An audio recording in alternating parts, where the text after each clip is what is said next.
जय माता दी की राम राम। तो स्वागत है आप हमारे नया ब्लॉग में। तो पार्ट 2 में सबसे पहला स्वागत है। तो मैं पहुंच चुके हूँ बालाजी पैदल। तो चलो चला और आपने भी बालाजी महाराज का दर्शन कराओ। मैं तो करीला है पर आपने भी कराना पड़ेगा, तो करी लो दर्शन। दर्शन करी लीधा वेगा। तो अब मैं भी दर्शन करीने हनुमान चालीसा वगैरह रो पाठ करीने निकली गया हाँ मंदिर थी बाहर। तो चलो चला और एक बार आपने और शिखर दर्शन करवाई दा। तो यो है बालाजी रो विशाल मंदिर जो प्रतापगढ़ जिला रे अंदर शोली गांव में विराजित है। तो आप भी आना चाहो तो यहाँ आई सको। हम तो हर मंगलवार को पैदल आवा हाँ। तो अब जावारो समय वही है घरे।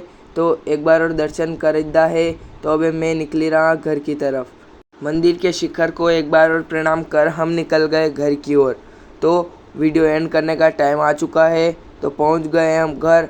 तो अब मैं जाऊंगा कोचिंग। तो वीडियो कैसा लगा कमेंट बॉक्स में ज़रूर बताना, और चैनल को फॉलो नहीं किया हो तो भी कर लेना। जय माता दी, राम राम।